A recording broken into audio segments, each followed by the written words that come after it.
This is Galaxy News Hour live. निकै गम्भीर आरोप र कमजोर नैतिक धरातलमा उभिएर प्रधान न्यायाधीश चोलेन्द्र शमशेर राणा आफ्नो बचाउमा अनेक प्रयास गर्दैछन्। सिङ्गो न्याय क्षेत्रले उनीमाथि औँला उठाइरहँदा आफू भने केही नेतालाई विश्वासमा लिएर अदालतको नेतृत्व गरिरहने दाउमा देखिन्छन्। राजनीतिक आड पाएपछि उनी महाअभियोग सामना गर्छु तर सडकबाट राजीनामा माग्न पाइँदैन भन्दैछन्। जबकि अहिलेसम्म उनको राजीनामा सडकबाट होइन अदालत भित्रैबाट मागिएको छ। बार र बेन्च दुवैले राणामाथि यति सङ्गीन आरोप लगाएका छन् कि जुन राजीनामाले मात्र थामथुम हुने अवस्था छैन, त्यसपछि पनि छानबिन गर्नुपर्ने आवाज उठिरहेका छन्। यी सारा आवाजलाई बेवास्ता गरी राणाले निर्णय गर्न ढिलाइ गर्छन् भने यो मामिला अदालतमा मात्र सीमित रहने छैन, सडकमा पनि आउन सक्नेछ। यसका सङ्केतहरू देखिसकेका छन्। ग्यालेक्सी न्युज आवरमा आज हामी विवादित प्रधान न्यायाधीश राणाले आफू जोगिनका लागि अपनाएको रणनीति र बढ्दो विरोधको स्वरमा केन्द्रित हुनेछौँ। त्यस्तै जनतालाई प्रत्यक्ष लाभ नदिने विकासका नाममा ठडिएका निर्जीव संरचनाको हिसाब पनि प्रस्तुत गर्नेछौँ।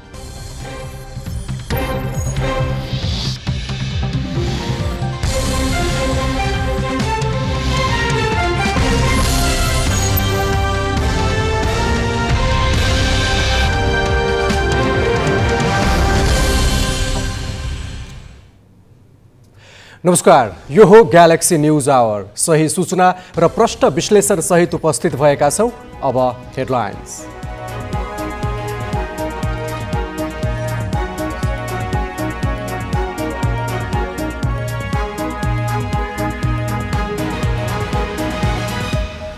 न्यायालय शुद्धिकरणको आन्दोलनलाई कमजोर बनाउने प्रयास, अदालतमा मध्य मार्गको खोजी, अरू न्यायाधीशलाई पनि विवादमा मुस्न खोजियो। राणालाई राजीनामा दिन नेपाल बारको 5 दिने अल्टिमेटम, सर्वोच्च परिसरभित्रै विरोधका कार्यक्रम गर्ने, मौनता तोड्न काङ्ग्रेस नेतृत्वलाई पार्टीभित्रै दबाव। देशभर 117 वटा ठूला भ्यू टावर बनाउन 17 अर्बको बजेट, 112 किलोमिटर कालोपत्र गर्न नपुग्ने रकम अनुत्पादक संरचनामा। G20 बैठकमा सहभागी हुन अमेरिका सहित शक्ति राष्ट्रका प्रमुख इटालीमा, कोभिड खोप वितरणमा समानताको माग गर्दै रोममा प्रदर्शन। र ए डिभिजन लिग फुटबलको तालिका सार्वजनिक, पहिलो खेलमा आर्मी र एपीएफ बीच प्रतिस्पर्धा।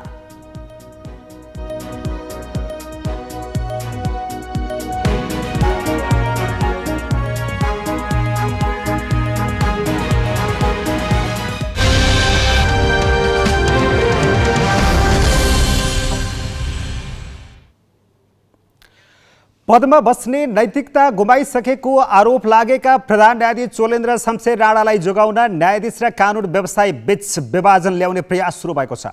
राणाको निष्ठा र इमान्दारितामाथि उठेका सङ्गीन आरोपलाई कमजोर बनाउन अन्य न्यायाधीशलाई पनि विवादमा तान्ने र विषयान्तर गर्न थालिएको छ। राजनीतिक नेतृत्वले अदालतका समस्यालाई देख्दै नदेखे जस्तो गरी राणालाई सहयोग पुर्याइरहेको छ। तर निकै विवादित भइसकेकाले पदमा टिकिरहन राणालाई त्यति सहज छैन। प्रधान न्यायाधीश चोलेन्द्र शमशेर राणाले आफ्नो संवैधानिक र पदीय गरिमा विपरीत गरेका क्रियाकलापको फेहरिस्त सार्वजनिक गर्दै सिङ्गो न्याय क्षेत्र आन्दोलनमा छ। सर्वोच्चका न्यायाधीशहरूले लगातार 5 दिनसम्म इजलास बहिष्कार गरेर बहिर्गमनका लागि राणामाथि दबाब दिइरहेका छन्।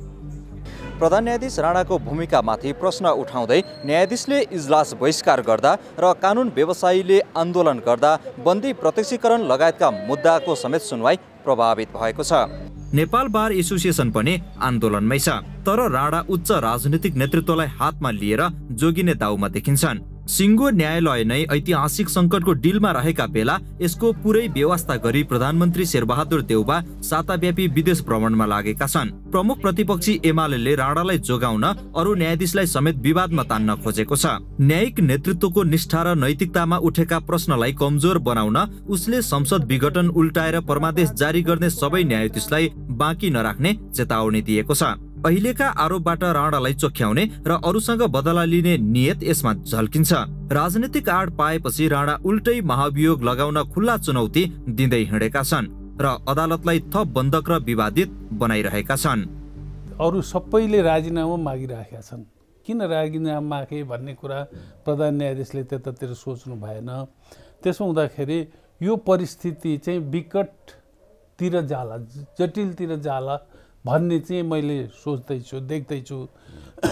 अब यसको समाधानको लागि चाहिँ अब उपायहरू, अरू उपायहरू के छन् त भन्न हेर्दाखेरि कुनै पनि त्यस्तो उपायहरू चाहिँ अब हामीले देखाएको छैन। यो वार्ता नै हो सबैभन्दा ठुलो कुरो, वार्ता भइरहेको अवस्था छैन।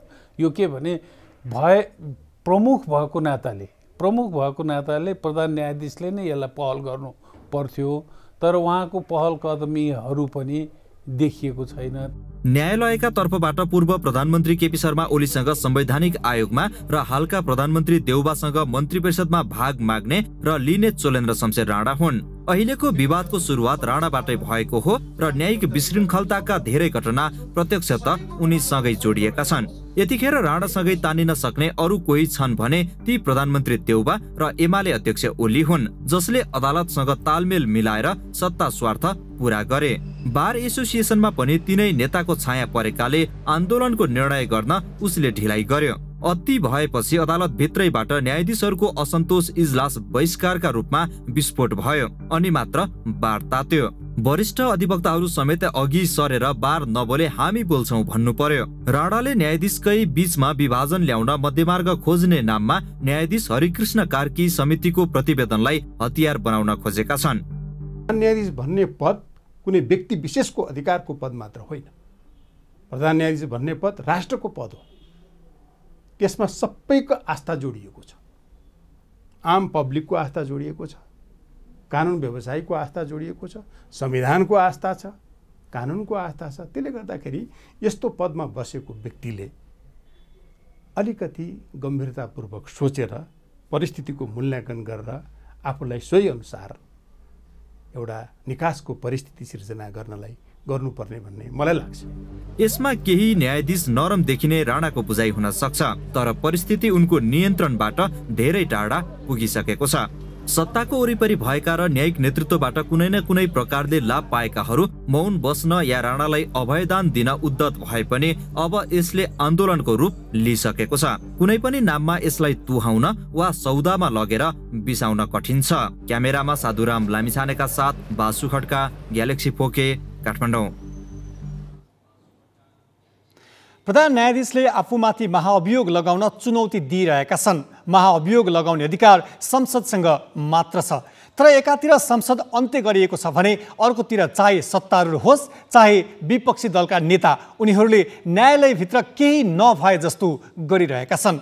सत्तारूढ नेकपा एकीकृत समाजवादीका अध्यक्ष माधव कुमार नेपालले आज पोखरा पुगेर न्यायपालिकामा अहिले देखिएको समस्याबारे आफू पूर्ण रूपमा जानकार नरहेको र प्रधान न्यायाधीशमाथि महाअभियोग लगाउने विषयमा कहीँ कतै छलफल नभएको बताएका छन्। दोस्रो पटक 2078 सालको जेठ 7 गतेका दिन हैन, फेरि दोस्रो पटक भङ्ग गर्नका लागि उही प्रधानमन्त्रीले जुन किसिमको दुस्साहस गर्नुभयो, त्यसका विरुद्धमा फेरि सर्वोच्च अदालतका माननीय न्यायाधीशहरूले जुन आँट गर्नुभएको छ यो बहुत सराहनीय छ। त्यसलाई विरोध गर्ने, निन्दा भर्सना गर्ने केपी ओली र उसका हनुमान बाहेक अरू कसैले गर्दैन। त्यसो भएर उहाँले अनेक खालका जाल झेल षड्यन्त्र तिक्रमहरू गर्नुहुन्छ र सबैले राजीनामा दिनुपर्छ भनेर त्यही सबैलाई जुन हिसाबले हुर्मत लिन खोज्नु भएको छ, उहाँको त कामै त्यही थियो। पूर्व प्रधान न्यायाधीशको पनि हुर्मत लिने, बुद्धिजीवीको हुर्मत लिने, पत्रकारहरूको हुर्मत लिने, समाजका सबै सामाजिक सेवाको कार्यमा जुटेकाहरूको हुर्मत लिने कामै केपी ओलीको त्यही हो। कसैको मान सम्मान मर्यादा नराख्ने, सिस्टम भत्काउने। हामी सिस्टम बनाउन चाहन्छौँ, उहाँ सिस्टम भत्काउन चाहनुहुन्छ। किन अहिले न्यायपालिकामा केही समस्याहरू खडा भएका छन् भन्ने मैले सुने। म पनि बाहिर गएको हुनाले त्यस बारेमा केही जानकारी मैले पाएको छैन। फेरि अरू निकायको कुरामा हामीले हात हाल्नु पनि भएन, तर यी सबै कुरालाई चाहिँ हामी केही पनि समाधान गर्नुपर्छ भन्ने पक्षमा रहेका छौँ। प्रधान न्यायाधीशमाथि महाअभियोगको कुराहरू पनि आइरहेका छन्। यो हाम्रो बिचमा कहिल्यै पनि छलफलको विषय बनेको पनि छैन, कसैले ल्याएको पनि छैन। यो कहाँबाट आएको हल्ला हो यो हल्लाको पछि कुद्नु जरुरी छैन। इजलास बहिष्कारपछि प्रधान न्यायाधीशले राजीनामा दिने अपेक्षा थियो, तर राजीनामा दिएनन्। बरु सार्वजनिक रूपमै राजीनामा दिन्न भने उनले आफूमाथि महाअभियोग लगाउन चुनौती समेत दिए, जसका कारण नेपाल बार एसोसिएसनले राणालाई राजीनामाका लागि दबाब दिन आन्दोलनका थप कार्यक्रम ल्याएको छ, जस अन्तर्गत सर्वोच्च अदालतमा कानुन व्यवसायीले कालोपट्टि बाँधी विरोध गर्ने कार्यक्रम छ। कार्तिक 16 गते सर्वोच्चको प्राङ्गणमा धरना र विरोध सभा समेत राखिएको छ। राजीनामाका लागि बारले कार्तिक 17 सम्मको अल्टिमेटम दिएको छ। उपत्यका स्थित बार इकाइका अध्यक्षज्यूहरूसँग छलफल गरी उहाँहरू समेतका सुझावका आधारमा हामी यो निर्णयमा पुगेका हौँ र यो निर्णयहरू यस प्रकार रहेका छन्। सबैभन्दा पहिला प्रधान न्यायाधीशज्यूबाट विकृति विसङ्गति भ्रष्टाचार रोक्न नसकेको, न्यायपालिकाको स्वच्छता गरिमा कायम राख्न नसकेकोले राजीनामा मागिएको हुँदा प्रधान न्यायाधीशज्यूलाई सर्वोच्च अदालतको इजलासमा नबस्न जोरदार माग गर्छौँ। त्यसै गरी मिति 78 साल कार्तिक 14, 15, 16 र 17 गतेका दिन 4 दिनसम्म प्रत्येक दिन बिहान 10 बजेदेखि 11 बजेसम्म सर्वोच्च अदालतमा कालो पट्टी बाँधी विरोध कार्यक्रम गर्ने र सो कार्यक्रममा सक्रियतापूर्वक सहभागी हुन काठमाडौँ उपत्यकामा रहेका बार इकाइका कानुन व्यवसायीज्यूहरू लगायत सम्पूर्ण कानुन व्यवसायीहरूलाई अनुरोध गर्ने। मिति 78 सात 16 गते सर्वोच्च अदालत प्राङ्गणमा धरना तथा विरोध सभा गर्ने। 4 न्यायपालिकाको वर्तमान अवस्था र निभाएको निर्णयको बारेमा 90वटै बार इकाइहरूमा परिपत्र गर्ने र निभाएको निर्णय कार्यान्वयन गर्न अनुरोध गर्ने। निभाएका 90वटै बार इकाइहरूका अध्यक्ष र सचिवज्यूहरूसँग भर्चुअल जुम मार्फत छलफल अन्तर्क्रिया र सुझाव सङ्कलन गर्ने। उल्लेखित कार्यक्रम अवधिभित्र पनि राजीनामा नआएमा थप विरोधका कार्यक्रमहरू घोषणा गर्ने। 7 नेवाले न्यायपालिकाको समग्र सुधारका लागि र सेवाग्राहीहरूलाई समान रूपमा सहज, सरल र सुपथ न्याय प्रदान हुने सुनिश्चितता गराउने उद्देश्यले यो बाध्यात्मक कार्यक्रम गरिएकोले यसमा सहयोग गरिदिनु हुन सम्पूर्ण कानुन व्यवसायी, न्यायका उपभोक्ता, सेवाग्राही, आम नागरिक समाज, सञ्चार जगत सबैसँग हार्दिक अनुरोध गर्ने। आजको निर्णयहरू कसरी आफू बाहेकको इजलास भनेको छैन, हामीले भनेको छैन।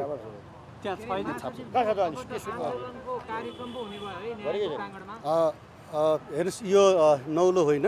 नेपाल बार एसोसिएसनले यसभन्दा अगाडि पनि 2056 सालमा गरेको छ, 2062 सालमा गरेको छ र 2065 सालमा पनि गरेको छ। त्यस कारणले आन्दोलन नेपाल बार एसोसिएसनको रहर होइन, बाध्यता हो।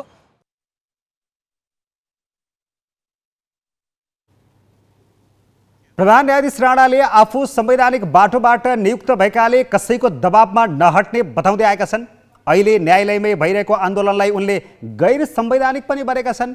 यसै सन्दर्भमा ग्यालेक्सी संवाददाता सृजना घिमिरेले प्रधान न्यायाधीशलाई गैर संवैधानिक बाटोबाट हटाउन खोजिएको हो भनेर वरिष्ठ अधिवक्ता सविता भण्डारी बराललाई सोधेकी छिन्। जहाँनिर संविधान सम्मत कामहरू भएका छन् त्यहाँनिर संविधान अनुसार हटाइने र नहटाइने भन्ने प्रश्नहरू होलान्, तर उहाँका जति पनि क्रियाकलापहरू छन् ती गैर संवैधानिक नै छन्। जस्तै भनौँ न, उहाँले चाहिँ जुन किसिमका भागभण्डा अब खोज्नुभयो, मन्त्री नै मेरा मान्छे राखिदिनु पर्यो भनेर पहिले त दुईटाका कुराहरू आथे, तर पछि एकजनाको नाममा जहाँ उहाँले नै उच्चारण गरेका नाम आयो, त्यो आएको देखेपछि उहाँले जुन किसिमको भागभण्डा माग्नुभयो त्यो संवैधानिक त थिएन नि। गैर संवैधानिक कार्यको लागि संविधान अनुसार हटाइनुपर्छ भन्ने होइन। यति दिन भयो दबावमूलक कार्यक्रमहरू यहाँले गरिरहनु भएको छ, आवाज निरन्तर उठाइरहनु भएको छ, तर प्रधान न्यायाधीश राणामा अलिकति पनि आत्मआलोचना, अलिकति पनि हच्किएको अवस्था कदापि छैन।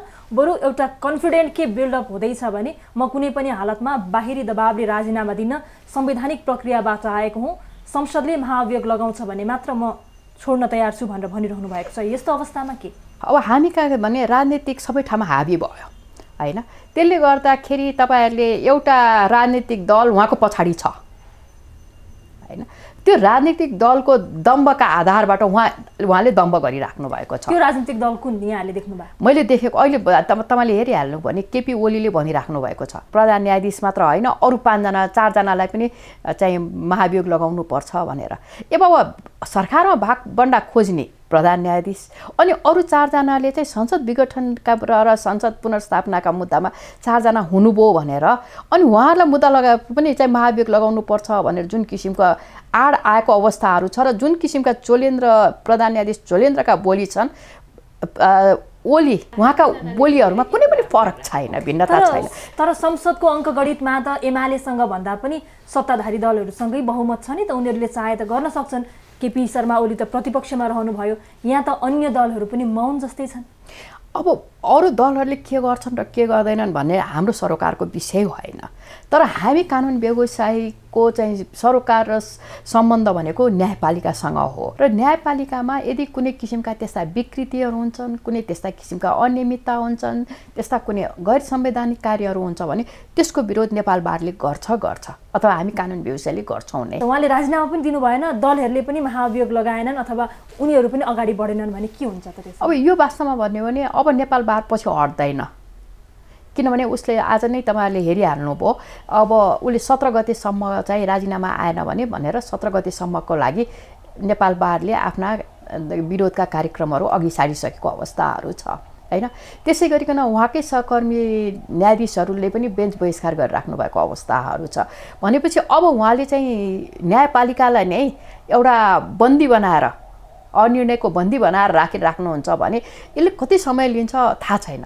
प्रधान न्यायाधीशले राजीनामा गर्नै पर्छ, बाध्य भएर ती नेतृत्वहरूले पनि यो कुरा भन्न आउनै पर्छ। यो ठाउँमा अहिले नआएको होला हैन, तर भोलि आउनै पर्छ। र अहिले चाहिँ के छ भन्दाखेरि तपाईँहरूले हेर्नुभयो भने उहाँहरूका आफ्नै बाध्यताहरू पनि होला नि। अब किन भन्दाखेरि सत्ता साझेदारीका विषयमा उहाँहरूले पनि अब अहिले जसरी हाम्रा प्रधान न्यायाधीशले भन्नुभएको छ नि, म उहाँहरूको पोल खोलिदिन्छु भनेर पनि आउनुभएको अवस्थाहरू छ। त्यो के बाध्यताहरू होला नि, के होला नि। तर उहाँले त म जत्तिकै अन्य न्यायाधीशहरू पनि जिम्मेवार छन्, तपाईँहरूमाथि पनि प्रश्न उठिरहेको छ, यहाँहरूले पनि राजीनामा दिनुभयो भने म दिन्छु नभए दिन्न भनिरहनु भएको छ। अहिलेको प्रश्न भनेको संसद पुनर्स्थापना गर्यो भन्ने प्रश्नै होइन। अहिलेको प्रश्न भनेको प्रधान न्यायाधीश जो एउटा न्यायपालिकाको नेतृत्वमा चाहिँ हुनुहुन्छ हैन, उहाँले चाहिँ के गर्नुभयो त भन्दाखेरि सरकारमा पनि भाग खोज्नुभयो भन्ने प्रश्न हो। अब के अरू न्यायाधीशले पनि त भाग खोजेका छन्, मेरा मान्छे न्यायाधीश मन्त्री बनाइदेऊ भनेका छन् अथवा मेरा मानिसलाई फलान ठाउँमा राखिदेऊ भनेका छन् भन्ने खोजेर उहाँले चाहिँ कुनै प्रमाण लिएर आउनुहुन्छ भने उहाँहरूमाथि पनि कारबाही होला नि त। तर उहाँमाथि जुन राजीनामाका प्रश्नहरू आइराखेका छन् नि, त्यसलाई उहाँले चाहिँ अलिकति डाइभर्ट गर्नको लागि, विषयलाई चाहिँ अलिकति अर्कोतिर मोड्नको लागि यी 4 जना पनि चाहिँ के भने म सँगसँगै बसेर फैसला गरेको हुनाले यिनीहरूले पनि भाग खोजेको हो भन्ने अर्थ गराएर राखेर उनीहरूले पनि राजीनामा गर्नुपर्छ भनेर भन्नु वास्तवमा त्यो एकदमै उहाँका नितान्त एकदमै स्वार्थीपन, उहाँका चाहिँ बदमासी र चलाखीपूर्ण कार्य हो, अरू केही होइन। न्यायालय नै सटडाउनको अवस्थामा पुगेको छ। बेन्च बहिष्कारदेखि यहाँले धेरै कार्यक्रमहरू घोषणा गर्नुभएको छ। यसले प्रत्यक्ष रूपमा आम जनताले पाउने न्यायमा प्रत्यक्ष असर परिरहेको छ। यस विषयमा पनि यहाँले के सोच्नु भएको होला नि? जनताको विषयमा यहाँहरू यति धेरै चिन्तित भइरहनु? होइन, वास्तवमा जनतालाई दुःख भइराखेकै छ। तर हामीसँग वास्तवमा भन्यो भने त यो 2 वर्षदेखि त अदालतमा धेरैचोटि लकडाउन भएर अदालत बन्द भएको अवस्था पनि छ नि। तर हामी के भन्दैछौँ भन्दाखेरि भोलि पनि जनताले दुःख पाउनुभन्दा आज 2 दिन दुःख पाएर भोलि एउटा चाहिँ के भन्छ नि स्वच्छ र स्वतन्त्र न्यायपालिकाबाट सरल र सुलभ न्याय पाइन्छ भने त्यसतर्फ हामी किन अघि नबढ्ने त? अहिले 2 दिनलाई दुःख होला। यो अभियान भनेको हाम्रो अहिलेको एकजनालाई हटाउने मात्र अभियान भन्ने भएन। यो अभियानले त भोलि पनि शुद्धिकरण गरिदिन्छ, भोलि आउने न्यायपालिकाका नेतृत्वहरूलाई पनि यसले सचेत गराउँछ, खबरदारी गराउँछ। त्यसैले गर्दाखेरि पनि हामीले यो अभियानलाई अब यसै छाड्न मिल्दैन। सेफ ल्यान्डिङ के त त्यसो भए यो विषयको सेफ ल्यान्डिङ कहाँ गएर कसरी हुन्छ? उहाँ राजीनामा पनि दिनुहुन्न, राजनीतिक नेतृत्वले पनि केही गर्दैन, यहाँहरू कराइरहनु भएको छ, सहकर्मी न्यायाधीशहरू बहिष्कारमा हुनुहुन्छ। जब कुनै आन्दोलन हुन्छ भने त्यो आन्दोलनमा अर्को पक्षले घुँडा टेक्नै पर्छ हैन। उहाँले दिन्न भनेर के गर्ने? हामी उहाँलाई सर्वोच्चभित्र पस्न दिँदैनौँ। किनभने तपाईँले हेर्नुभयो कि पहिले नेपाल बारमा हामी कालो पट्टी लाएर बस्छौँ आइतबारदेखि, त्यसपछि हामी सर्वोच्चको प्राङ्गणमा बस्छौँ। त्यति भएन भने तपाईँले हेर्नुभयो होला हिजो अस्तिदेखि नै पनि आइरहेछ कि प्रधान न्यायाधीशलाई सर्वोच्चभित्र पस्नै दिँदैनौँ। उहाँको लागि राजीनामा बाहेक अरू विकल्पै छैन। विवादित प्रधान न्यायाधीश राणालाई जोगाउन शीर्ष नेतृत्व नै लागि परेपछि ती दलबाट विरोधका स्वरहरू बाहिरिन थालेका छन्। सत्तारूढ दल नेपाली काङ्ग्रेसका 12 नेताले विज्ञप्ति जारी गरी न्याय प्रणालीका सन्दर्भमा अहिले उठेका प्रश्नलाई नजरअन्दाज नगरी समस्याको हल खोज्नका लागि जिम्मेवारपूर्वक अग्रसरता लिन भनेका छन्। पार्टीको नेतृत्वको ध्यानाकर्षण गराएका छन्। चन्द्र भण्डारी, धनराज गुरुङ, गुरुराज घिमिरे, गगन थापा, सरिता प्रसाई, बद्री पाण्डे लगायतका नेताले न्यायालयको नेतृत्वको विषयमा न्याय प्रणाली भित्रैबाट उठेको विरोधलाई सामान्य रूपमा लिएर मौन बस्न नहुने बताएका छन्। यस्तो पेचिलो परिस्थितिमा केही दल मौन रहेको र केहीले न्यायालयको विगतमा गरेको संविधानको रक्षाको प्रतिशोध साध्न घटनाक्रमलाई विषयान्तर गर्ने प्रयत्न गरेको भन्दै उनीहरूले अदालतप्रतिको जनविश्वास डगमगाउन दिन नहुने काङ्ग्रेसको प्रमुख दायित्व रहेको बताएका छन्। यस विषयमा कुरा गर्न हामीसँग विज्ञप्ति जारी गर्ने मध्येका एक काङ्ग्रेस नेता गुरुराज घिमिरे प्रत्यक्ष सम्पर्कमा जोडिएका छन्। गुरुजी, यहाँलाई स्वागत छ ग्यालेक्सी न्युज आवरमा। हजुर, धन्यवाद। तपाईहरू सम्मिलित एउटा समूहले आज जसरी एउटा विज्ञप्ति जारी गर्नुभएको छ, न्यायालयमा देखिएको पछिल्लो परिस्थितिका बारेमा बोल्नु भएको छ, तर तपाईँको शीर्ष नेतृत्व यो विषयमा मौन छ। तपाईँहरूले यसरी विज्ञप्ति नै जारी गर्नुपर्ने परिस्थिति किन आयो? तपाईँहरूले यो जारी गर्नुभएको विज्ञप्तिको केही सुनवाई हुन्छ? अब हेर्नुहोस्, न्यायालयभित्रको जुन द्वन्द्व छ, यो द्वन्द्व चाहिँ न्यायालयको इतिहासमा यो वास्तवमा चाहिँ असाध्यै गम्भीर प्रकृतिको द्वन्द्व चाहिँ अहिले देखिएको छ। यस्ता द्वन्द्वहरूले न्यायालयको गरिमा, मर्यादा, यसको स्वतन्त्रता र यसको निष्पक्षतालाई चाहिँ अक्षुण्ण राख्ने कुरामा चाहिँ समस्या उत्पन्न हुन्छ र न्यायालयको पहिचान र न्यायालयको प्रतिष्ठामा पनि चाहिँ निकै ठुलो ह्रास आउने चाहिँ खतरा बढेर जान्छ। अहिले हामीले न्यायालयभित्रको द्वन्द्वलाई सूक्ष्म रूपबाट हेरिरहेका छौँ र वास्तवमा कार्यकारीले न्यायालयका गतिविधिहरूलाई हस्तक्षेप गर्ने अथवा प्रभावित पार्ने कुरा गर्नु हुँदैन। अहिले हामी सरकारमा पनि छौँ, सरकारको नेतृत्व पनि गरिरहेका छौँ, तर नेपाली कङ्ग्रेसले पार्टीले सरकारको नेतृत्व गरिरहेका पार्टीले यो विषयमा एउटा धारणा बनाएर न्यायालयको द्वन्द्वलाई निरूपण गर्नका लागि भने हामीले आफ्नो दृष्टिकोण त सार्वजनिक गर्नुपर्छ, आफ्नो चाहिँ धारणा त सार्वजनिक गर्नुपर्छ। त्यसलाई चाहिँ मुखदर्शक भएर हामीले हेर्नु हुँदैन, तमासे भएर हेर्नु हुँदैन। किनभने स्वतन्त्र न्यायालय भने चाहिँ लोकतन्त्रको चाहिँ पूर्व शर्त पनि हो र एउटा प्रमुख चाहिँ बलियो आधार पनि हो र नागरिक अधिकार र नागरिक स्वतन्त्रताका लागि न्यायालयले निरङ्कुश शासन प्रणाली भएको बेलामा पनि, निरङ्कुश तन्त्र चाहिँ चलेको बेलामा पनि न्यायालयले नागरिक अधिकारको रक्षा गरेका छ र भर्खरै केही समय अघि पनि न्यायालयले नै प्रदान गरेको न्यायका कारणले चाहिँ अहिलेको सरकार सम्भव भएको। त्यसो भएको हुनाले न्यायालयको चाहिँ स्वतन्त्रतालाई, न्यायालयको न्याय सम्पादनलाई, त्यहाँको चाहिँ न्याय प्रणालीलाई चाहिँ नि हामीले चाहिँ लोकतन्त्रको मर्म अनुरूप चाहिँ कायम राख्नका लागि पनि हामीले नेपाली कङ्ग्रेस जस्तो चाहिँ जसले चाहिँ गुरुराजी, जसरी यहाँहरूले विज्ञप्ति जारी गर्नुभयो, तपाईँहरू मध्ये कतिपय सांसदहरू हुनुहुन्छ, कतिपय पार्टीको नेता हुनुहुन्छ, प्रधान न्यायाधीशबाट जसरी राजीनामाको माग सर्वत्र भइरहेको छ, प्रधान न्यायाधीशले राजीनामा पनि नगर्ने, तपाईँहरू यो विज्ञप्ति अनुसार तपाईँको पार्टीको शीर्ष नेतृत्वले पनि यो कुरा सुनेन भने तपाईँहरू के गर्नुहुन्छ? होइन, हामीले आफ्नो भ्यू, आफ्नो ओपिनियन अथवा आफ्नो दृष्टिकोण, आफ्नो अवधारणा समय समयमा विभिन्न मुद्दामा, राष्ट्रिय जीवनलाई प्रभाव पार्ने मुद्दाहरूको सन्दर्भमा हामीले आफ्नो धारणा राख्दै आएका छौँ, सार्वजनिक गर्दै आएका छौँ। यो हामीले चाहिँ पार्टीको ध्यानाकर्षण गराएको हाम्रो आजको धारणा भने यस विषयमा वास्तवमा पार्टी गम्भीर हुनुपर्छ भन्ने हाम्रो भनाइ हो। न्यायालयको प्रतिष्ठा नै चाहिँ समाप्त हुन लाग्यो, न्यायालयको स्वतन्त्रता नै घुम्न लाग्यो, न्यायालयको चाहिँ कार्य सम्पादनै प्रभावित हुन थाल्यो, न्यायालयमा यसरी द्वन्द्व चर्किन थाल्यो।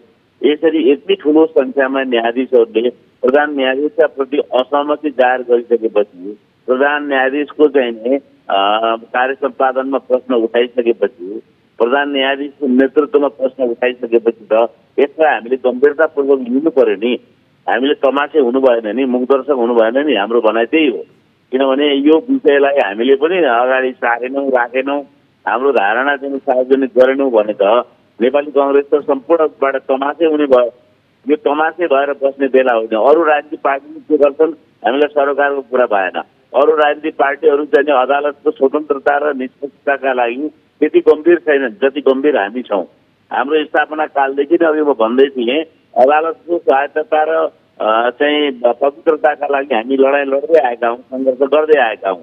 त्यसैले अहिले हाम्रो भूमिका चाहिँ तमासाको भूमिका हुनु हुँदैन। हाम्रो दृष्टिकोण के हो, अदालतभित्रको द्वन्द्वका बारेमा हाम्रो चाहिँ धारणा के हो भन्ने कुरा आओस् पार्टीको तर्फबाट भनेर हामीले चाहिँ ध्यान आकर्षण गराएको छौँ।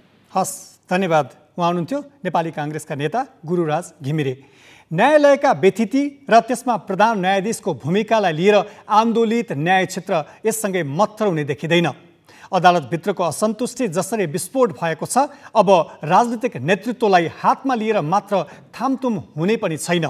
नैतिकता र इमान सार्वजनिक रूपमै प्रश्न उठिसकेपछि विगतमा कृष्णकुमार वर्मा, बलराम कुमार, परमानन्द झा र राजेन्द्र नाख्वाद्वारा सर्वोच्चबाटै कसरी विदा भएका थिए, त्यति मात्र हेक्का राख्री निर्णय लिन सजिलो पर्न सक्छ।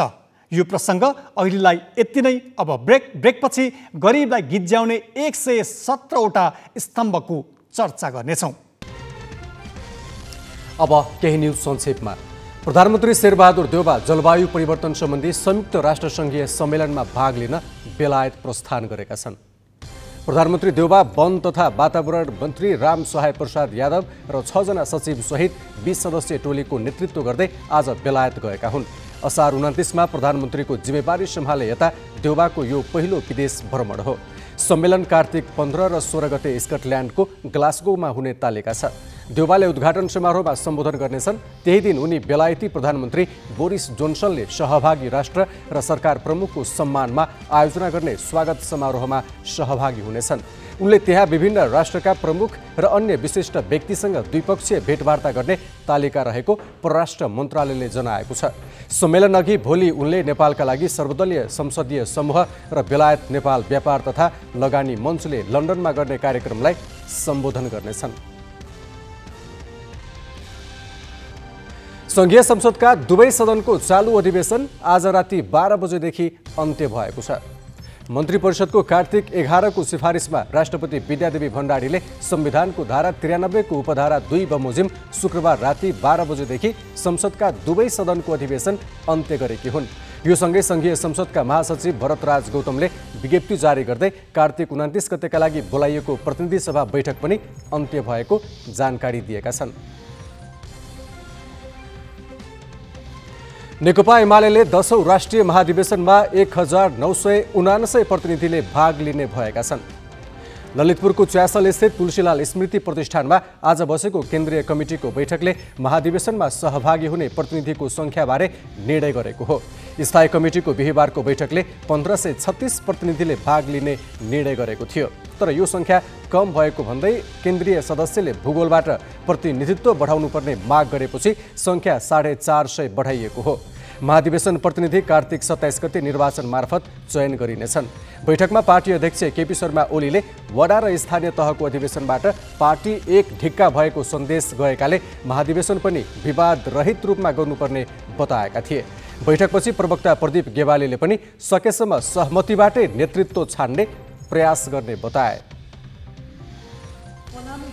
कच्चा पदार्थ स्पन्ज आइरनको आयातमा भन्सार शून्य बनाइनुका पछाडि आर्थिक चलखेलको आशंका गरिएको छ। सत्तारूढ दलका सांसदले नै यसमा अर्थ मन्त्रालयले आर्थिक चलखेल गरेको आशंका गरेका छन्। प्रतिनिधि सभाको उद्योग समितिको आज बसेको बैठकमा नेपाली काङ्ग्रेसका सांसदहरूले स्वदेशी डन्डी उद्योग धराशायी हुने गरी समिति उद्योगीलाई पोष्ने नियतले स्पन्ज आइरनको आयातमा भन्सार शून्य बनाइएको भन्दै अर्थमन्त्री जनार्दन शर्माको आलोचना गरे। उनीहरूले यस विषयमा मन्त्री शर्मालाई माफी समेत दिन नसकिने बताए। कोरोना संक्रमणबाट थप 6 जनाको मृत्यु भएको छ। 490 संक्रमित थपिएका छन्। स्वास्थ्य तथा जनसङ्ख्या मन्त्रालयका अनुसार पछिल्लो पटक 7145 जनाको PCR परीक्षण गर्दा 490 जनामा संक्रमण देखिएको हो। त्यस्तै 2601 जनाको एन्टिजेन परीक्षणमा 59 जनामा संक्रमण देखिएको छ। थपिएका संक्रमित मध्ये 228 जना काठमाडौँ उपत्यकाका छन्। थप 569 जना संक्रमणमुक्त भएको मन्त्रालयले जनाएको छ। हाल देशभर 10,151 सक्रिय संक्रमित रहेको मन्त्रालयको तथ्याङ्क छ, जसमध्ये 242 जनाको आइसियु र 78 जनाको भेन्टिलेटरमा उपचार भइरहेको छ। थप 1,25,527 जनाले कोरोना विरुद्धको खोप लगाएका छन्। जनताका समस्या र आवश्यकता नहेरी जब योजना बन्छन् ती उल्टै जनजीवनलाई गिज्याउने संरचनामा परिणत हुन्छन्। यसले हाम्रो राजनीतिक नेतृत्व सहित नीति निर्माताको चेतनाको स्तर पनि देखाउँछ। हाम्रो विकास चेतनाका केही झलक नवराज पाण्डेबाट। 15औं योजना अनुसार 18.7% जनसङ्ख्या अझै निरपेक्ष गरिबीको रेखामुनि छ। 3 वर्ष अघिको राष्ट्रिय योजना आयोगको सर्वेक्षण अनुसार देशको 28.6% जनसङ्ख्या अझै गरिब अर्थात् बिहान खाए बेलुका के खाउँ, बेलुका खाए बिहान के खाउँको अवस्थामा रहेका छन्। तर तिनै तहको ध्यान गरिबी निवारण गर्न र नागरिकको आर्थिक सामाजिक अवस्था उकास्न भन्दा भ्यू टावर ठड्याउन र अनुत्पादक क्षेत्रमा लगानी डाम्न केन्द्रित भएको छ। तिनै तहबीच कसले अग्लो टावर ठडाउने होड चल्दा नागरिकका आवश्यकता ओझेलमा परेको छ। अहिले देशभर सरकारी लगानीमा 10 अर्ब र सार्वजनिक निजी साझेदारीमा 7 अर्बको भ्यू टावर ठडिरहेका छन्।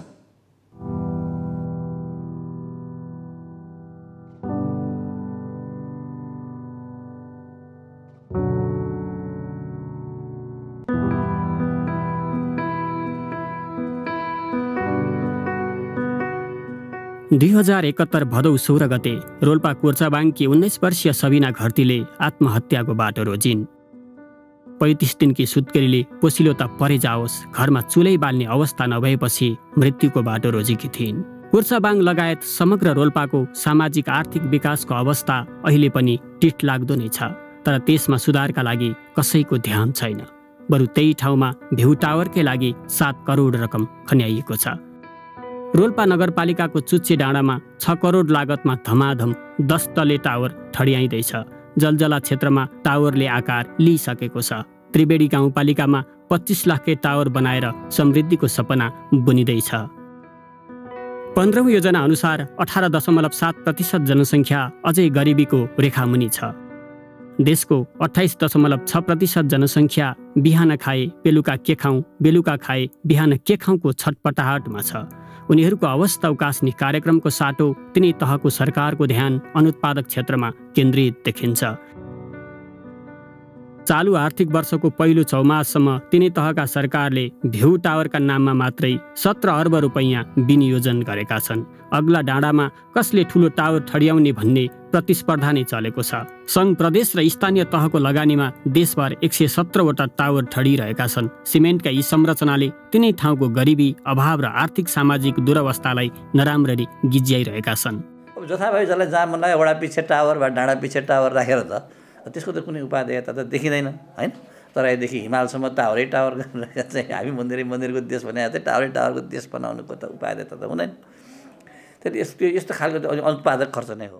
पूर्व प्रधानमन्त्री केपी शर्मा ओलीलाई भ्यू टावरको स्वप्नद्रष्टा मान्दा अत्युक्ति हुँदैन। 41 महिनाको कार्यकालको उल्लेखनीय सफलता धरहरा निर्माणलाई मानेका उनले आफ्नै गृहनगरमा भ्यू टावर उभ्याउने सपना देखे। झापा दमकको ढुकुर पानीमा 2.5 अर्ब लागत अनुमान गरी भ्यू टावर निर्माण भइरहेको छ। भ्यू टावर निर्माणपछि अनुत्पादक र असन्तुलित विकासले झापाको अनुहार कस्तो देखिन्छ ओलीले पक्कै अनुभूत गर्लान्। हामी थुप्रै हाम्रो असङ्ख्य चाहनाहरू थुप्रै छन्, आवश्यकता छन्। चाहना मात्रै भन्दा पनि आवश्यकता नै धेरै छन् हाम्रो होइन। मानिसहरूलाई खान छैन वा मानिसहरूलाई चाहिँ अहिले औषधिमूलक अभाव छ वा विकासमा चाहिँ राम्रो स्कुलहरूमा पढ्नको लागि साना विद्यार्थीहरूलाई भौतिक सुविधाको अभाव छ होइन। स्कुलहरूमा चाहिँ राम्रो छाना, राम्रो बस्ने व्यवस्था, लाइटिङको व्यवस्था होइन। अहिले तपाईँले कोभिडले गर्दा अनलाइन पढ्नुपर्नको लागि वाइफाई इन्टरनेट कनेक्टिभिटीको अवस्था होइन। यस्ता थुप्रै आवश्यकताहरू छन् जुन चाहिँ हामीले परिपूर्ति गर्नुपर्ने हुन्छ।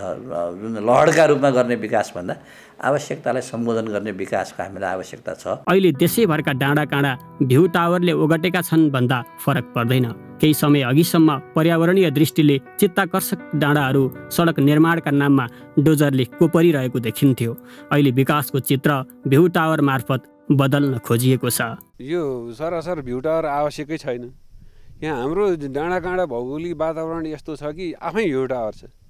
भ्यू टावरको नाउँमा चाहिँ यहाँ चाहिँ लुट भइरहेछ, लुट मचाइरहेछ र भ्यू टावर बनाउने पैसाले तपाईँ धेरै उद्योगहरू खोल्न सकिन्थ्यो। धेरै उद्योग खोलेर चाहिँ यहाँ देशमा रोजगारी दिन सकिन्थ्यो। त्यो नगरिकन राज्यले चाहिँ यहाँका जनतालाई, नागरिकलाई, युवाहरूलाई विदेश पलायन गराएर यो देश बेरोजगारी स्थल बनाएर चाहिँ यो भ्यू टावरको नाउँमा विकृति हो र यो भ्यू टावर आवश्यकै छैन। भ्यू टावर बनाउन स्थानीय तहबीच होड नै देखिन्छ। विराटनगर महानगरपालिकाले 4 अर्ब लागतमा भ्यू टावर निर्माण गर्ने परियोजना अघि सारेर शिलान्यास समेत गरेको थियो। तर विमानस्थलले रोक्न पत्राचार गरेपछि त्यो योजना अहिले स्थगित छ। रूपन्देहीको तिलोत्तमा नगर क्षेत्रमा 13 करोडको भ्यू टावर ठडिँदैछ। बाँकेको कोहलपुर क्षेत्रमा 7 करोडको भ्यू टावर निर्माणाधीन छ। प्रतिफलविहीन भ्यू टावरमा लगानी गर्नेमा प्रदेश 1 धेरै अगाडि छ, जहाँ 3 अर्ब 13 करोडका 43वटा भ्यू टावर ठडिँदैछन्। डाँडै पछि टावर ठडियाउनेमा धनकुटा जिल्ला अग्रणी छ। त्यस जिल्लामा मात्र 11वटा टावर बनिसकेका छन्। प्रदेशगत रूपमा हेर्दा 2 नम्बर प्रदेशमा टावरको सङ्ख्या कम छ। तर बाराको निजगढमा 51 लाख खर्चेर बनाइएको टावरबाट के देखाउन खोजिएको हो भन्ने चाहिँ स्पष्ट छैन।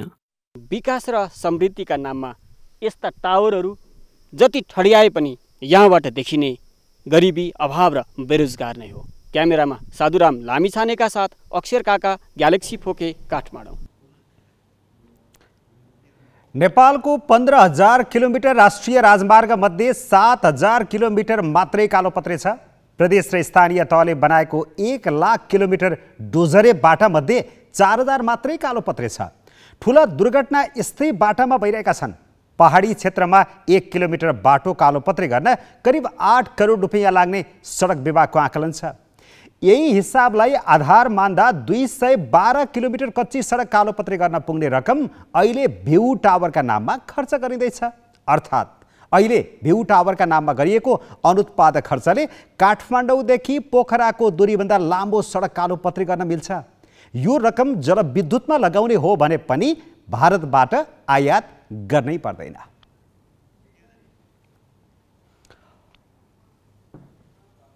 अहिले समृद्धिको मानक भ्यू टावरलाई बारिएको छ। पर्यटकीय दृष्टिले महत्त्वपूर्ण र चित्ताकर्षक डाँडाहरू अहिले कङ्क्रिटका टावरले ओगटेका छन्। पूर्व प्रधानमन्त्री केपी शर्मा ओलीको गृहनगर झापा दमकमा 2.5 अर्ब लागतमा भ्यू टावर उभ्याइँदैछ। त्यो टावरबाट देखिने दृश्य भने यस्ता छन्। झापा दमकका पुष्टबहादुर दर्जी टुकुरे बस्ती बस्दै आएको 4 दशक भयो। बनिबुतो गरेर परिवार पाल्ने उनी 1.5 वर्ष यता निकै चिन्तामा छन्। आँगनै अगाडि ठडिँदै गरेको 18 तले भ्यू टावरले उनको अनुहार धपक्क बल्नुपर्ने हो, हाम्रा पनि दिन आए भनेर। तर ऐलानी जग्गामा बस्दै आएका उनको निद्रा नै गुमनाम भएको छ। बस्तीको घाम समेत छेक्ने गरी ठडिँदै गरेको टावरले कति बेला उखेलिनु पर्ने हो र थलो छाडेर आश्रय खोज्दै हिँड्नु पर्ने हो भनेर पिरोलिरहेका छन्। अब बनिएको त त्यस्तै हो। अब कसै अब बिल्डिङ घर बनाउन गयो, अब कोरोनाले गर्दा त्यो पनि पाइएको छैन। दुःख सुख चल्दैछ, गुजरा त्यस्तै छ। दुःख एकदम दुःखै छ। हामी टावर निर्माणपछि दमक मात्र नभई झापाकै मुहार बदलिने सरकारी घोषणा छ। तर टुकुरे बस्तीमै चित्राले बारेको घरमा ओत लागिरहेकी मन्जु दर्जीलाई भने कति बेला लखेटिनु पर्ने हो भनेर चिन्ताले डसिरहन्छ। यहाँ बसेकै 20 वर्ष भइसकेकाले पूर्जा पाइएला र जग्गा आफ्नै होला भन्ने आश थियो। त्यो आश पुरा नभए पनि विद्यालय बनाइदिएको भए बच्चाले पढ्न पाउँथे भन्ने लाग्छ। बच्चा पढाउन पाए, सुविधा पाए हुने थियो भन्ने हामीलाई चाहिँ छ। हाम्रो बच्चाहरू मसिना मेरो मात्रै होइन सबैका छन्। सबैले पढ्न पाउन्, सबैले जागिर पाउन्। अब भ्यू टावर आएको छ, जागिर हामीले केही पाएको छैन। हामीलाई चाहिँ सबैलाई यहाँनिर अब व्यवस्थित गरेरै भरिसके खोला नाला भएको ठाउँमा नलगोस्, यहीँ राम्रो तरिकाले सुरक्षित तरिकाले राखिदियो भने त्यही खुसी छौँ हामी। बस्तीवासीलाई ऋण कसरी तिर्ने भन्ने अर्को चिन्ता पनि छ। सरकारले दिएको 50,000 रुपैयाँले घर बनाउन नपुगेकाले सबैजसोले ऋण काटेका थिए। ऋण अझै तिर्न बाँकी छ। त्यसैले आँगनमै बन्न लागेको समृद्धिको टावरले उनीहरू भने निराश छन्। अब यो प्रोजेक्टको मालिकहरूले चाहिँ कस्तो भने तपाईँहरूलाई हामी काम दिन्छौँ, तर यहाँ होइन, उता सप्तरी, काठमाडौँ, यता अब कता कता टाढा टाढा जाने भन्नुहुन्छ। अब यस्तो दुःख लाग्छ, अब आफ्नै ठाउँमा यत्रो भवन बनिएको छ, खुसी त त्यसै पनि लागि नै हाल्छ पक्कै पनि होइन। र पनि कस्तो हो भने अलिकति आफ्नो ठाउँमा केही बन्दाखेरि आफूले पनि होइन यसो स्वरोजगार पाए हाम्रो छोराछोरी बालबच्चालाई अलिकति सुविधा हुन्थ्यो कि भन्ने हुन्छ। नागरिकले रगत पसिना बगाएर तिरेको कर सदुपयोग हुनुपर्छ। भावी पिँढीलाई युगको विकास हस्तान्तरण गर्न केही संरचना अवश्य नै तयार पार्नुपर्छ, तर त्यसले आर्थिक र पर्यावरणीय सन्तुलनलाई दखल पुर्याउनु हुँदैन।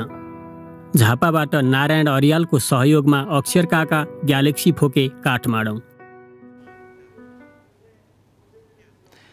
धरहरा र पुरानो बस पार्कको दूरी 500 मिटर पनि छैन, तर स्रोत र सामर्थ्यले भरिपूर्ण काठमाडौँ महानगरलाई भ्यू टावरको भूत सवार भयो।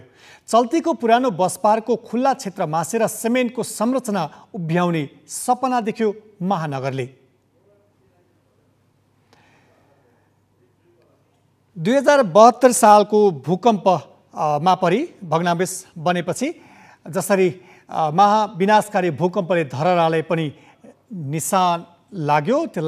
निशाना लाग्यो, भूकम्पले ठड्याएको धरहरा नजिकै अर्को भ्यू टावर तुल्य धरहरा उभ्याइसक्दा पनि बस पार्क मासेर बनाउन लागि संरचनाले आकार पाउन सकेको छैन।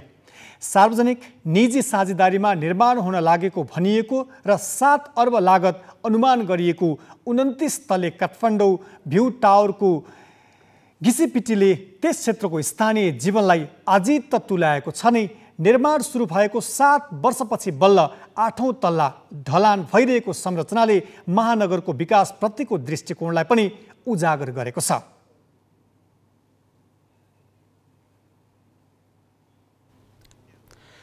करोडभन्दा माथिको लागतमा अहिले देशभर 117 बढी भ्यू टावर निर्माण भइरहेका छन्।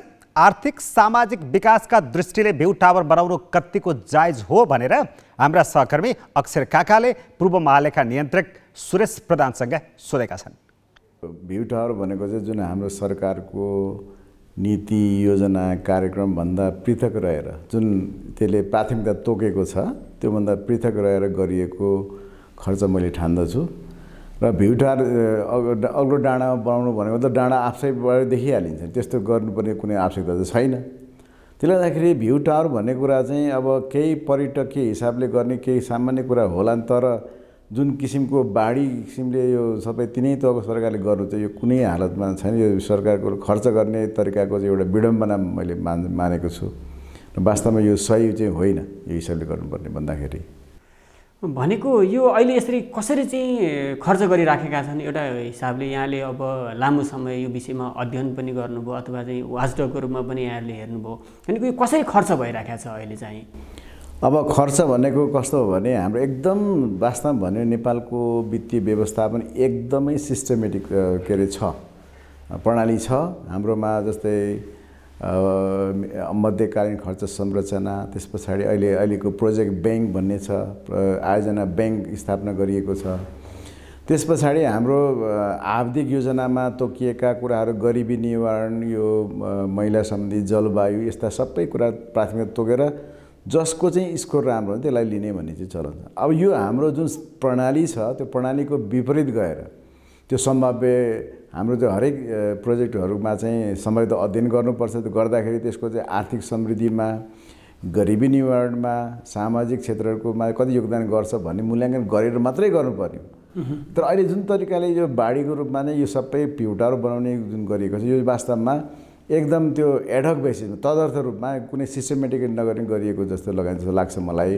यसले अर्थतन्त्रमा चाहिँ कस्तो प्रभाव पार्छ दीर्घकालीन रूपमा? अब यो यसले चाहिँ वास्तवमा हामीसँग रिसोर्स एकदम कन्स्ट्रेन्ट छ, एकदम हामी रिसोर्सको कमी छ। जस्तै हाम्रो चालु खर्च पनि हाम्रो राजस्व धान्न गाह्रो परेको अवस्था छ। अब कति व्यवस्थामा त भोलि पर्सिको दिनहरूमा चालु खर्च बढ्दै जाने सम्भव छैन। अब यस्तो स्कार्स एकदमै हामीसँग कमी भएको राजस्वको स्रोतहरूलाई यस्तो अनावश्यक काममा खर्च गरेर जुन हाम्रो प्रोडक्टिभ सेक्टरमा, उत्पादन क्षेत्र, कृषिमा, अब कृषिमा पूर्वाधार विकासहरूमा गरिएको भएर गरिबी निवारणको केसमा जस्तो अहिले यत्रो मान्छे गरिब छ हामी भनिरहेको छ, गरिबी निवारण कसरी गर्न सकिन्छ भनेर चाहिँ गर्नुपर्नेमा यो किसिमको गर्नु चाहिँ अनुत्पादकै हो। भनेको यो चाहिँ देखाउनका निमित्त हामीले यति धेरै प्रगति गऱ्यौँ, भ्युटारका नाममा चाहिँ यो समृद्धि ल्यायौँ भन्ने हिसाबले देखाउनका लागि एउटा होडबाजी जस्तो हो। त्यही हो। जस्तै अब तपाईँले सिँचाइ छ नि, सिँचाइको क्षेत्रमा लगानी गरेको भए हामी कृषि उत्पादन बढ्छ, कृषि उत्पादनमा चाहिँ कृषक आय बढ्छ, कृषक आय बढेपछि गरिबी यो त त्यो सिस्टमले काम गर्छ नि त। यसबाट के गर्छ त? यसबाट केही देखिँदैन। कोही मान्छे त्यो जान्छै भन्ने ग्यारेन्टी पनि छैन त्यो, होइन? त्यसले गर्दाखेरि त्यो समग्रमा अध्ययन गरेर जुन हाम्रो एउटा चाहिँ यता तोकियो। जस्तै अहिले हरेक लगानी गर्नको लागि चाहिँ प्रोजेक्ट ब्याङ्क स्थापना गर्ने भनेको छ, त्यो योजना अहिले गरि पनि रहेको छ, तर त्यसको प्रतिफल आउन बाँकी छ। किन त्यसले चाहिँ एउटा चाहिँ प्राथमिकताको क्षेत्रमा उसले चाहिँ काम गरेको हुन्छ। यो त प्राथमिकता पनि पर्दैन। यसको भनेको मतलब हाम्रो योजनाबद्ध तरिकाले जाने बाटोको पनि यसको चाहिँ त्यो बाटोमा हिँडिरहेको छैन। किनभने त्यो सम्भाव्य हो कि होइन, त्यसले आर्थिक समृद्धि, वित्तीय समृद्धि र सामाजिक अनि यसले प्रभाव पार्छ। किनभने हरेक जस्तै कृषि सडक बनाइयो भने कृषि सडकले कृषिको उत्पादनमा वृद्धि गर्छ। उत्पादन वृद्धि गरिसकेपछि त्यसले चाहिँ हाम्रो चाहिँ कृषकहरूको आय वृद्धि हुन्छ। आय वृद्धि हुन्छ हाम्रो चाहिँ जिडिपीमा चाहिँ असर पर्छ हाम्रो ग्राहस्थ उत्पादनमा। त्यस्तो किसिमको केही पनि छैन। भनेको स्थानीय तहहरूलाई अलिकति नियमन गर्नुपर्ने जस्तो देखियो। यो चाहिँ सङ्घले नै गर्न सक्छ कि हुन त अब हामीसँग एउटा विकेन्द्रीकरणको एउटा आफ्नै ढाँचा छ, यो स्थानीय तहमा चाहिँ अलिक डरलाग्दो देखियो। यसलाई रोक्ने कसरी? होइन, स्थानीय तह अहिले मैले पनि अध्ययन गरेँ, होइन, म पनि धेरै जिल्लामा गएर हेरेँ। स्थानीय तहमा चाहिँ वास्तवमा अहिले अनुशासन, आर्थिक अनुशासनको चरम नमुना छ। मैले अहिले यो हाम्रो अहिलेको यो खरिद सम्बन्धी प्रणाली पनि गरेँ। धेरै जसो अहिले मसँग सम्पर्कमा हुनुहुन्छ साथीहरू, उहाँहरूको हिसाबले हेर्दाखेरि त्यो अब कर्मचारी पनि निरीह छ क्या त्यहाँ कामको लागि खर्च। किनभने त्यहाँ अब स्थानीय तहमा गरिदिएको छ। अनि अब हाम्रो पोलिटिकल चाहिँ हामीले खर्च गर्नुपर्छ। हामी नै अब सर्भिस अथोरिटी हो, हामी अथोरिटी हो, त्यो केन्द्रको मन्त्री परिषद हामी नै हो भन्ने किसिमको जुन किसिमको मनोभावना आएको छ त्यो चाहिँ ठिक होइन। उहाँहरूले आफूलाई आफ्नो चाहिँ कार्यक्षेत्र बुझ्नुपर्छ। विकास निर्माणका नाममा हुने कुनै पनि पहल जनताका आवश्यकता र आकाङ्क्षासँग जोडिएनन् भने ती निरर्थक हुन्छन्। त्यसैले यहाँ निर्माणका नाममा निर्जीव संरचना होइन, सार्थक पहल आवश्यक छ। जनताले तिरेको कर जनताकै हितमा खर्च होस्, केही नेता प्रशासकको लहड वा ठेकेदारको स्वार्थमा होइन। यो प्रसङ्ग अहिलेलाई यति नै। अब ब्रेकपछि अन्य खास सन्दर्भसहित आउनेछौँ। अब केही न्युज संक्षेपमा। 14औं पुष्प प्रदर्शनी आज सुरु भएको छ। नजिकैको तिहार पर्वलाई लक्षित गरी ललितपुरको जावलाखेलमा प्रदर्शनी सुरु भएको हो। गत वर्ष कोभिडका कारण प्रदर्शनी हुन सकेको थिएन। फ्लोरिकल्चर एसोसिएसनको आयोजनामा सुरु भएको प्रदर्शनी सोमबारसम्म चल्नेछ। प्रदर्शनीमा 44वटा स्टल छन्। प्रदर्शनी उद्घाटन गर्दै अर्थमन्त्री जनार्दन शर्माले फुलमा आत्मनिर्भर हुनका लागि लगानी बढाउनु पर्नेमा जोड दिए। व्यवसायलाई आवश्यक सहयोगका लागि सरकार तयार रहेको उनको भनाइ थियो। नेपालमा वर्षैभरि भारत लगायत देशबाट फुल आयात गर्ने गरिएको छ। शहीद स्मारक ए डिभिजन लिगको पहिलो चरणका खेलमा विभागीय डर्बीबीच भिडन्त हुने भएको छ। अखिल नेपाल फुटबल सङ्घ एन्फाले आज सार्वजनिक गरेको तालिका अनुसार पहिलो चरणको खेलमा विभागीय क्लब आर्मी र एपीएफ बीच प्रतिस्पर्धा हुनेछ। त्यस्तै अर्को खेलमा बलियो मानिएका 3 स्टार र च्यासल युथ क्लब बीच प्रतिस्पर्धा हुनेछ। लिगको उद्घाटन खेलमा भने फ्रेन्च क्लब र सादोबाटो युथ क्लब आम्ने सामने हुनेछन्। कार्तिक 29 देखि फागुन 14 गतेसम्म चल्ने लिग विजेताले 75 लाख रुपियाँ पाउनेछ। त्यस्तै दोस्रो हुनेले 50 र तेस्रो हुने क्लबले 25 लाख नगद पाउनेछन्। यस्तै व्यक्तिगत विधामा शीर्ष गोलकर्ताले गोल्डेन बुट, सर्वोत्कृष्ट खेलाडीले गोल्डेन बल र उत्कृष्ट गोलकिपरले गोल्डेन ग्लोभ प्राप्त गर्नेछन्। G20 बैठकमा सहभागी हुन अमेरिका, बेलायत लगायत राष्ट्रका प्रमुख इटालीको रोम पुगेका छन्।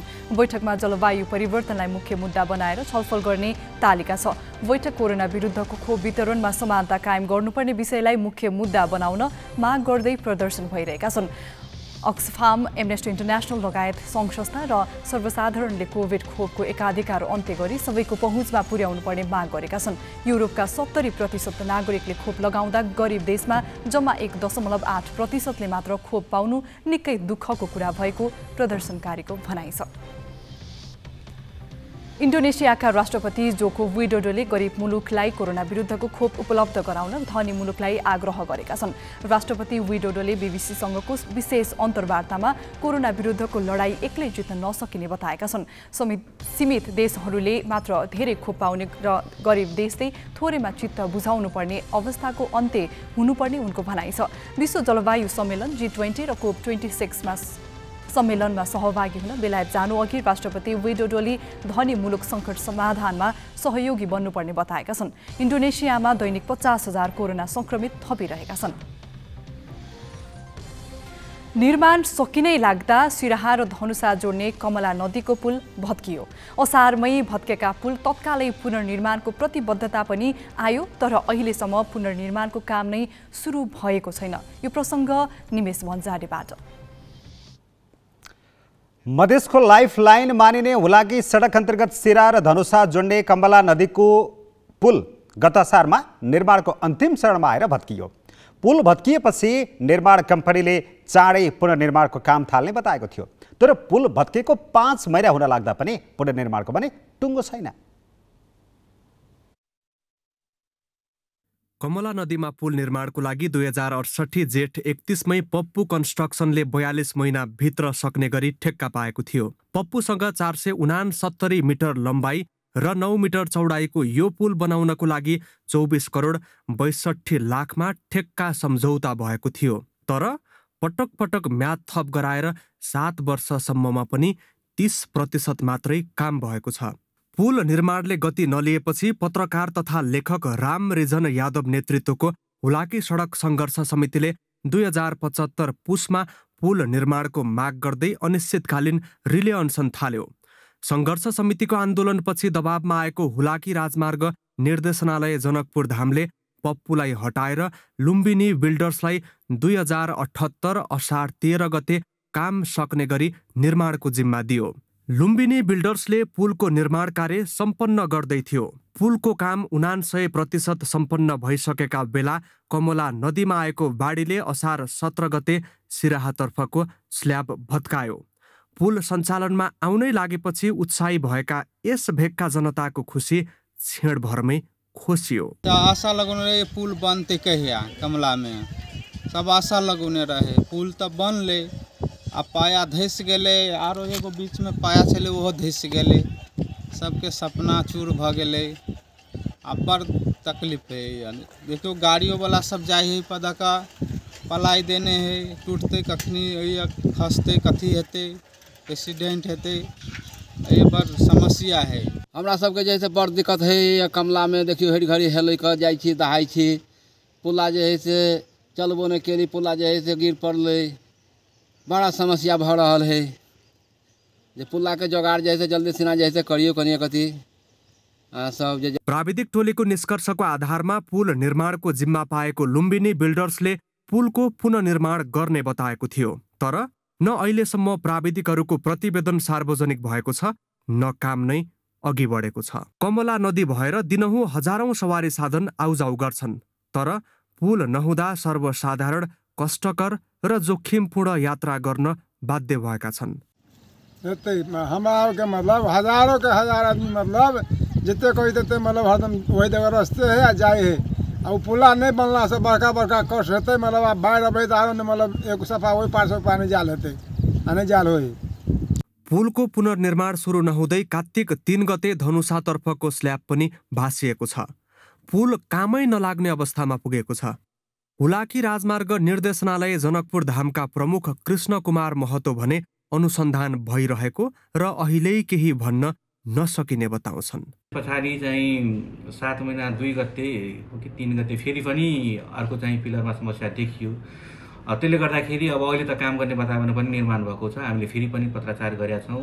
महानिर्देशकज्यूकै अध्यक्षतामा छलफल पनि भएको छ। त्यहाँबाट पनि महानिर्देशकज्यूले चाहिँ तुरन्तै छानबिन गरी उचित विकल्पको चाहिँ छनौट गरेर प्रस्ताव पेश गर्न निर्देशन गर्नुभएको छ। त्यो अब चाँडै हुनुपर्छ। हामी फेरि पत्राचार गर्दैछौँ र त्यहाँबाट केही प्रतिवेदन नआएसम्म हामी केही भन्न सक्ने अवस्थामा छैनौँ। सरकार र सम्बन्धित निकायको उदासीनता र ढिलासुस्तीले पुल पुनर्निर्माणको ठेगान नहुँदा यस भेगका सर्वसाधारण चिन्तित बनेका छन्।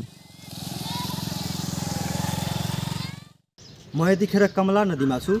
मेरो पछाडिपट्टि देखिरहनु भएको सिराहा धम्सा जोड्ने यो पुल निर्माणको अन्तिम चरणमा आएर सामान्य बाढी ठेक्न नसकी भत्किएको थियो।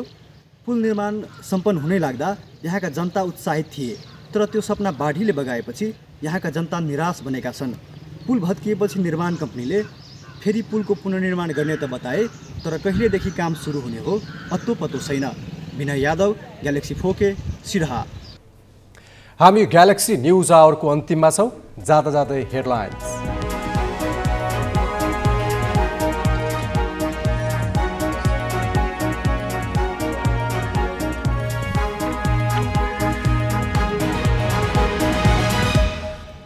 न्यायालय शुद्धिकरणको आन्दोलनलाई कमजोर बनाउने प्रयास। अदालतमा मध्यमार्गको खोजी, अरू न्यायाधीशलाई पनि विवादमा मुस्न खोजियो। राणालाई राजीनामा दिन नेपाल बारको 5 दिने अल्टिमेटम। सर्वोच्च परिसरभित्रै विरोधका कार्यक्रम गर्ने मौनता तोड्न काङ्ग्रेस नेतृत्वलाई पार्टीभित्रै दबाव। देशभर 117वटा ठूला भ्यू टावर बनाउन 17 अर्बको बजेट। 112 किलोमिटर कालो पत्र गर्न पुग्ने रकम अनुत्पादक संरचनामा। G20 बैठकमा सहभागी हुन अमेरिका सहित शक्ति राष्ट्रका प्रमुख इटलीमा। कोभिड खोप वितरणमा समानताको माग गर्दै रोममा प्रदर्शन। र ए डिभिजन लिग फुटबलको तालिका सार्वजनिक। पहिलो खेलमा आर्मी र एपीएफ बीच प्रतिस्पर्धा।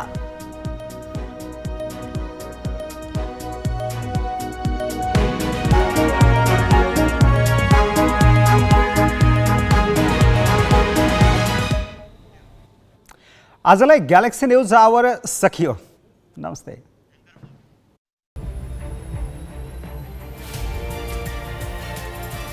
This is Galaxy News Hour Live.